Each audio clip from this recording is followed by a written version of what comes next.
Good morning students, myself Jitendra Kumar Jain, PGT in Physics. I welcome you all on the YouTube channel of St. Joseph Public School Tonk. In the last video we have discussed about kinematic equations for different situations, and we have discussed some special definitions, some specific laws like Galileo's law of odd numbers, then reaction time, then stopping distance of vehicles, and we have found the formulas of those particular laws and definitions. Now we are discussing in today's video a very most important thing, that is called relative velocity. Relative velocity, as the name relative means we are relating the velocity of one object to the other object. It means we are comparing the velocities of two objects. When there is comparison, then there will be one may be slow down, one may be faster, और both में भी equal हो सकता है कि जिन दो objects की आप कंपैरिजन कर रहे हैं, वेलोसिटीज़ की कंपैरिजन कर रहे हैं, वो डेफिनेटली उनमें से कोई एक तेज चल रहा हो, उनमें से कोई एक धीरे चल रहा हो, या हो सकता है दोनों सेम वेलोसिटी से मूव कर रहे हो. तो यहाँ पर हम जो रिलेटिव वेलोसिटी की बात कर रहे हैं उसमें क्या है कि we are calculating the velocity of one object with respect to other object. हम किसी दूसरे ऑब्जेक्ट के रेस्पेक्ट में, उसके कंपैरिजन में किसी एक ऑब्जेक्ट की वेलोसिटी को फाइंड आउट करना चाहते हैं. That is called relative velocity. अब इसका एक छोटा सा एग्जांपल लेते हैं, इसको समझें कैसे कि रिलेटिव वेलोसिटी का बेसिक कॉन्सेप्ट है क्या. देखिए, अगर हम दो ट्रेन्स की मोशन की बात करें और एक में अगर आप बैठे हुए हैं, आप पैसेंजर हैं, तो ऐसा लगता है कि जो ट्रेन हो सकता है आपकी ट्रेन से ज़्यादा स्पीड से चल रही हो, तो थोड़ी देर बाद में वो आपको क्रॉस कर जाती है. अगर इसी चीज़ को बाहर खड़ा ऑब्जर्वर अगर देख रहा होगा तो उसके हिसाब से दोनों ट्रेन मूव कर रही हैं, पर दोनों ट्रेन में क्या है, जिस ट्रेन में आप होंगे वो धीरे चल रही है और जो दूसरी ट्रेन की बात कर रहे हैं वो थोड़ी सी तेज चल रही है. बट अगर बाहर खड़ा ऑब्जर्वर अगर उसको देखता है तो उसको तो ऐसा लगेगा कि दोनों की स्पीड में बहुत ज़्यादा डिफरेंस है. बट अगर आप जो एक ट्रेन में बैठे हैं, अगर दूसरी ट्रेन की स्पीड को देखते हैं तो उसके बाहर वाले ऑब्जर्वर के कंपैरिजन में आपको दूसरी ट्रेन की स्पीड थोड़ी कम लगेगी. इसको यूँ समझ सकते हैं कि अगर दोनों ट्रेन की स्पीड कॉमन है, दोनों ट्रेन की स्पीड क्या है, बिल्कुल सेम है, यानी एक भी 50 किलोमीटर पर आवर से चल रही है और दूसरी वाली भी 50 किलोमीटर पर आवर की स्पीड से चल रही है, तो फिर क्या होगा कि जो बाहर खड़ा पैसेंजर है उसको तो दोनों ट्रेन क्या होंगी, चलती हुई दिखाई देंगी कि दोनों ट्रेन चल रही है सेम स्पीड से. बट जो पैसेंजर उन ट्रेन में बैठे हैं उन सबको क्या लगेगा कि एक ट्रेन वाले को क्या लगेगा कि दूसरी ट्रेन रुकी हुई है, और दूसरी ट्रेन वाले को लगेगा कि पहली ट्रेन रुकी हुई है. क्यों? क्योंकि दोनों की वेलोसिटीज कैसी हैं, सेम हैं. तो ये जब कंपैरिजन होता है डिफरेंट फ्रेम ऑफ रेफरेंस से, तब आपको आइडिया लगता है कि कैसे रिलेट, यानी कि ऑब्जर्वर जो बाहर खड़ा था उसके हिसाब से रिलेटिव वेलोसिटी अलग है, और जब आप ट्रेन में बैठे हैं तो उसके अकॉर्डिंग रिलेटिव वेलोसिटी अलग है. यानी कि आप कंपेयर कर रहे हैं कि मेरी ट्रेन से दूसरी ट्रेन की स्पीड या वेलोसिटी कितनी होगी. जब दोनों की वेलोसिटी सेम है तो आपको लगता है कि दूसरी ट्रेन कैसी है, दूसरी ट्रेन स्टेशनरी है, और दूसरे वालों को भी क्या लगता है कि आपकी ट्रेन कैसी है, स्टेशनरी होगी. समझ में आ रही है? तो ये सब क्या है, ये सब रिलेटिव वेलोसिटी के कॉन्सेप्ट हैं. अब इसका एक छोटा सा फॉर्मूला जो रिलेटिव वेलोसिटी का है वो अपन कैलकुलेट कर सकते हैं. किस तरह से कैलकुलेट करते हैं, ऐसा मान लेते हैं, let two objects A and B are moving with velocities VA and VB respectively in x x, यानी कि एक्स डायरेक्शन में कहाँ मूव कर रही है, एक्स डायरेक्शन में मूव कर रही है. At t equal to 0, initially at t equal to 0 their positions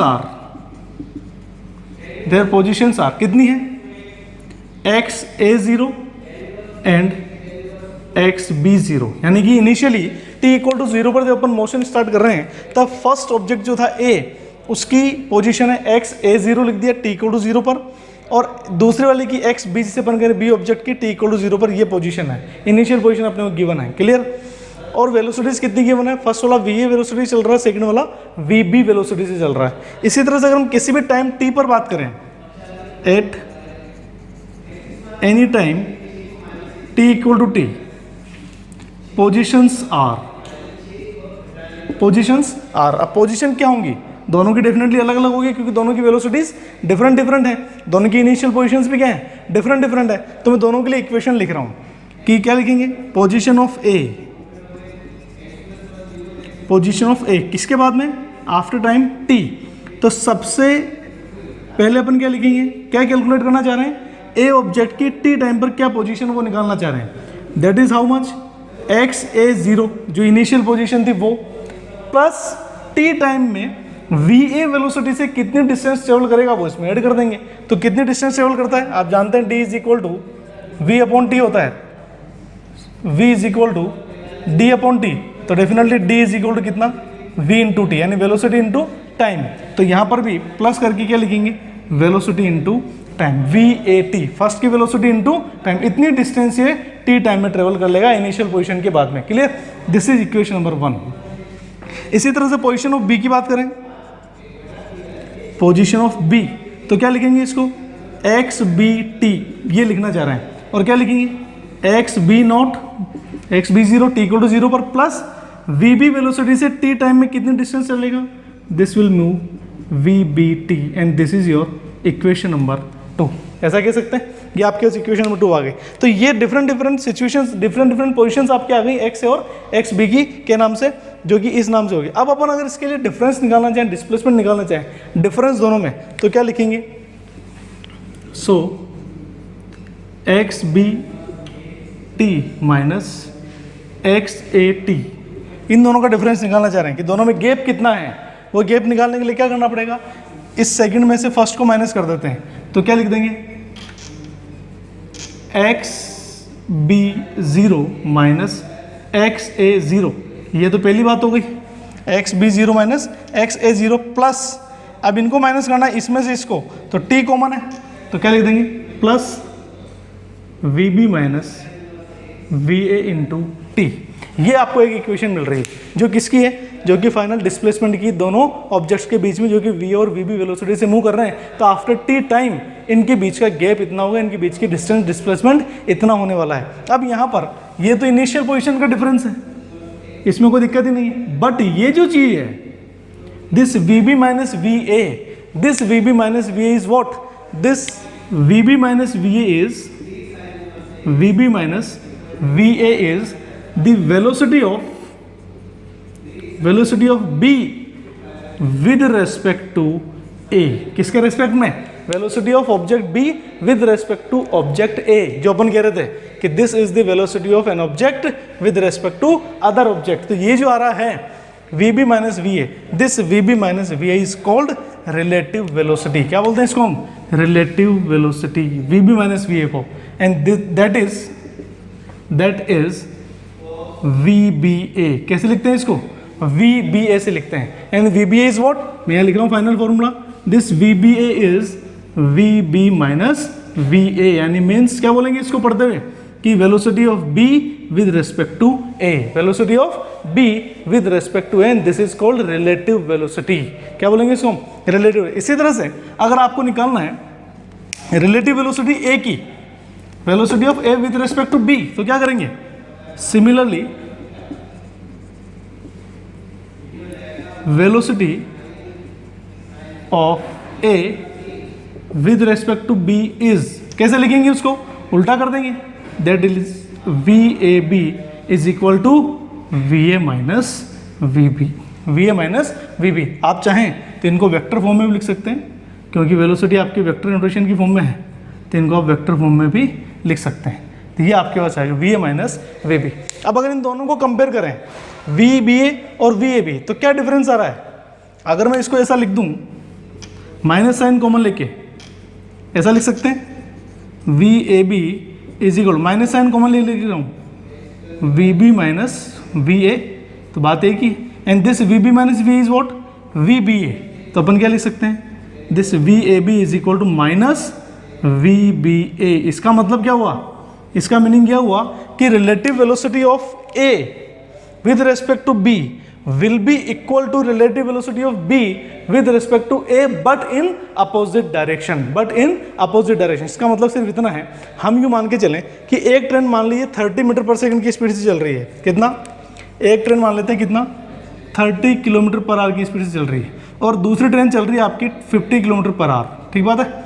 ये ए है और ये बी है, ठीक बात। अब मैं अगर वी बी ए निकालता हूँ, वी बी ए का मतलब we B minus we A, यानी velocity of B with respect to A, तो क्या लिखेंगे 50 माइनस 30, क्या लिखोगे आप 50 माइनस 30 यानी कि कितना 20 किलोमीटर पर आवर पॉजिटिव आ रहा है। इसका मतलब हम कह सकते हैं पॉजिटिव आ रहा है मतलब कि जो ट्रेन बी है वो ए के रेस्पेक्ट में 20 किलोमीटर पर आवर स्पीड से ज़्यादा चल रही है, बहुत तेज़ी चल रही है, फास्ट चल रही है। बट अगर मैं यही उल्टा निकालूँ कि ए की स्पीड निकालूँ बी के रेस्पेक्ट में, तो फिर मैं क्या करूँगा, मैं करूँगा 30 माइनस 50, इसी हिसाब से v A minus we B 30 minus 50, 30 minus 50 करते कितना है minus 20 kilometre per hour, minus 20 kilometre per hour. तो दोनों की वैल्यू सेम आ रही है, इधर भी 20 किलोमीटर पर आवर, इधर भी 20 किलोमीटर पर आवर, बट दोनों के साइन डिफरेंस है। यहाँ का मतलब है कि बी ए के रेस्पेक्ट में 20 किलोमीटर पर आवर से फास्ट चल रही है, और माइनस साइन का मतलब ये है कि जो ए ट्रेन है वो ट्रेन बी के कंपैरिजन में 20 किलोमीटर पर आवर की स्पीड से स्लो चल रही है, धीरे चल रही है। बात समझ में आ रही है। तो ये क्या है, दोनों ट्रेन के दो ऑब्जेक्ट्स के बीच की रिलेशन है, उनकी वेलोसिटीज़ का रिलेशन है कि उनकी वेलोसिटीज़ में कौन ज़्यादा है कौन कम है, ये अपन यहाँ से फाइंड आउट कर सकते हैं। तो ये एक जनरल फिनोमिना है, ये चीज़ आपको ध्यान रखनी है। V B A means V B minus we A और V A B means V A minus we B. और इनकी बात करें इस रिजल्ट की, तो इसका मतलब ए का बी के रेस्पेक्ट में वेलोसिटी और बी का ए के रेस्पेक्ट में वेलोसिटी इक्वल होगा,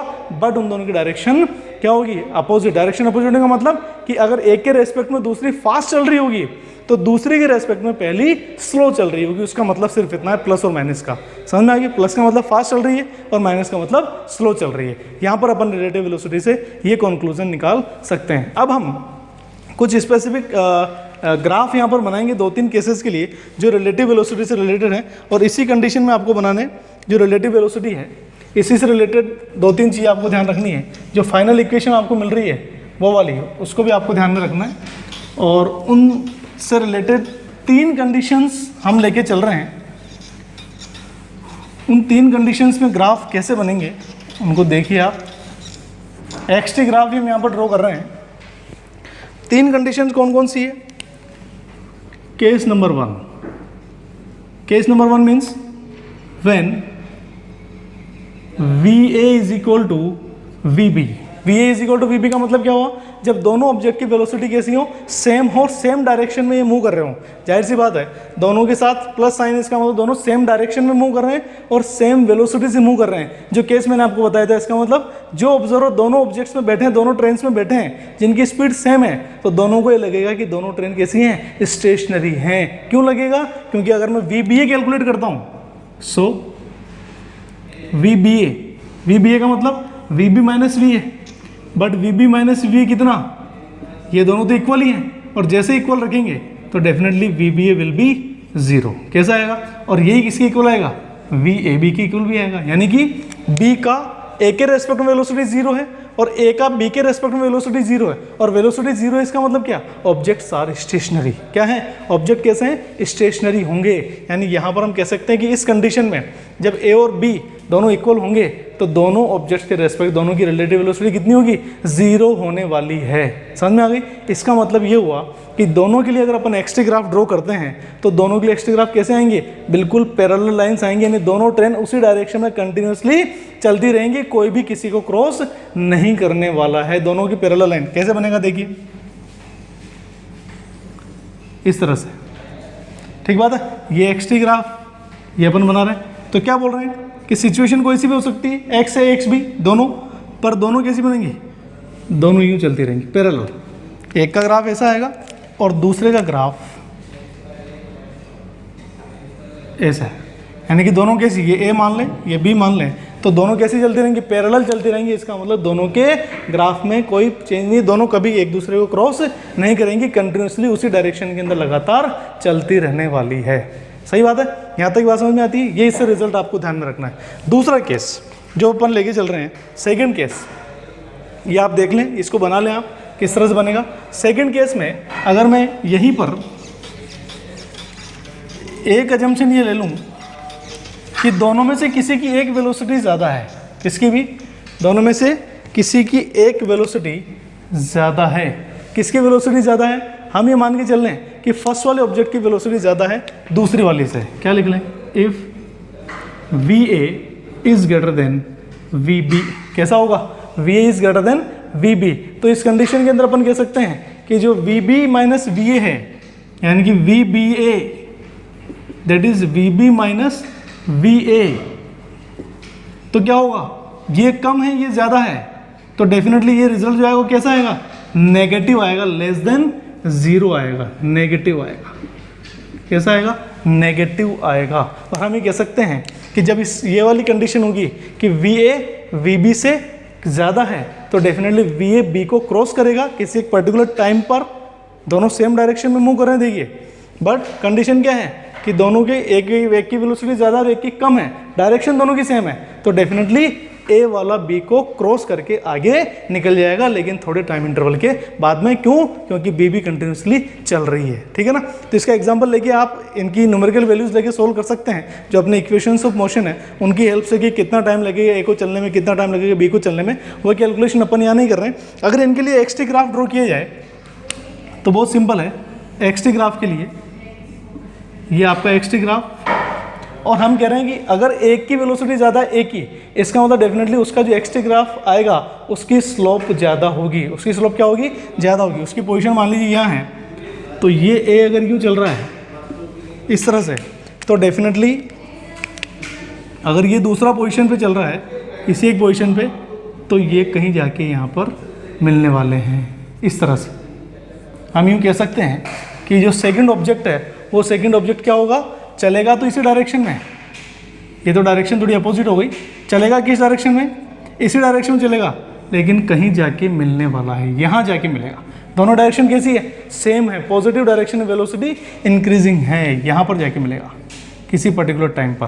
ठीक बात है, यानी थोड़े टाइम बाद में वो दोनों मिलेंगे, और यहाँ पर ए वाला जो होगा वो ए वाला इस बी वाले को क्रॉस करके आगे निकल जाएगा। ठीक बात है। ये सेकंड केस है कब, when v A equal to v B. अगर इसका उल्टा कर दें कि v B equal to v B greater than v A, तो डेफिनेटली उल्टा हो जाएगा, बी वाला ए को क्रॉस करके आगे निकल जाने वाला है। थर्ड केस, जो कि थर्ड केस है वो थोड़ा इंपॉर्टेंट है।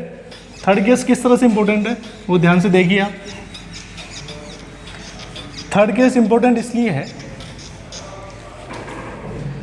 Case number third, when v A is equal to minus we B, v A is equal to minus we B. इस कंडीशन में क्या हुआ कि दोनों की वेलोसिटीज तो इक्वल हैं, दोनों की क्या है, वेलोसिटीज तो इक्वल होंगी, लेकिन दोनों क्या होंगे, विपरीत अपोजिट साइन से चल रहे हैं। कैसे चल रहे हैं, अपोजिट साइन से। हो सकता है इक्वल हो सकता नहीं हो, और हम ये कह सकते हैं कि v A is opposite to the v B, या यूँ कहते हैं कि v A and v B are opposite to each other, opposite to each other, दोनों के अपोजिट डायरेक्शन में मूव कर रहे हो। तो इस कंडीशन में क्या होगा, वेलोसिटीज डिफरेंट हो सकती है, वेलोसिटी सेम भी हो सकती है, और अपोजिट डायरेक्शन में मूव कर रहे होंगे। यानी कि एक ट्रेन यूँ आ रही है और दूसरी ट्रेन यूँ आ रही है, दोनों की स्पीड डिफरेंट हो सकती है। तो क्या लगेगा, इस वाले ट्रेन वाले को भी लगेगा कि ये वाली बहुत फास्ट आ रही है, और इस वाले को भी लगेगा कि ये दोनों बहुत फास्ट आ रही है। किस तरह से हम कैलकुलेट कर सकते हैं कि आपके जो वी बी है, वी बी है, इसको क्या लिख रहे हैं, V B minus we A अपन लिख रहे हैं, और अपन ने क्या कहा कि जो ए की स्पीड है, ए की स्पीड वो नेगेटिव है बी के कंपैरिजन में, तो अपन लिख सकते हैं कि v B A is equal to v B minus we A. तो माइनस माइनस क्या हो जाएंगे, प्लस हो जाएंगे, और जैसे प्लस होंगे डेफिनेटली उनकी स्पीड एडअप होकर आपको मिलेगी। अगर एक 30 किलोमीटर पर आवर से चल रही है, एक 20 किलोमीटर पर आवर से चल रही है, तो दोनों को ऐसा लगेगा कि वो दोनों 50 किलोमीटर पर आवर की स्पीड से एक दूसरे के पास में आ रही हैं, जब दोनों एक दूसरे के अपोजिट डायरेक्शन मूव कर रही हैं। इसी तरह से अगर वी ए भी निकालना है इसी के अंदर, तो क्या लिख देंगे, minus we A minus we B, ऐसा लिख सकते हैं। तो क्या लिखेंगे, v A B is equal to minus we A plus v B. तो रिजल्ट तो सेम ही आ रहे हैं दोनों, लेकिन कैसे आ रहे हैं, एक प्लस का और एक माइनस का है। एक के लिए ऐसा लगेगा 50 किलोमीटर स्पीड से तेज चल रहे हैं, और एक को लगेगा 50 किलोमीटर स्पीड से धीरे चल रहे हैं। इसके लिए अगर ग्राफ ड्रॉ करते हैं तो ग्राफ कैसा ड्रॉ होगा, देखिए ये दोनों भी आपस में मिलेंगी, पर बहुत जल्दी मिलेंगी। जो लास्ट केस था उसके अंदर तो बहुत धीरे मिल रही थी, बहुत टाइम बाद में मिली हैं। लेकिन अगर मान लीजिए ट्रेन ए यहाँ से चल रही है इस डायरेक्शन में, ए और बी इसके अपोजिट डायरेक्शन में अगर मूव कर रही है तो डेफिनेटली जो बी वाली पोजीशन होगी वो कहीं ना कहीं बहुत जल्दी आपको मिल जानी है, यानी यहीं पर बहुत स्पीड से वो चलेंगी और बहुत जल्दी किसी पर्टिकुलर टाइम पर वो मिल जाती हैं। ये आपका टाइम होगा मिलने वाला। क्लियर? तो ये आपका बी का ग्राफ है, ये ए का ग्राफ है, एक नेगेटिव है और एक पॉजिटिव है। इस तरह से ये चीज़ें आपको ध्यान रखनी है। रिलेटिव वेलोसिटी थी, इनके स्पेसिफिक केसेस आपको ध्यान रखना है। रिलेटिव वेलोसिटी का क्या कॉन्सेप्ट है ध्यान रखना है। इस वीडियो में इतना ही। Thank you.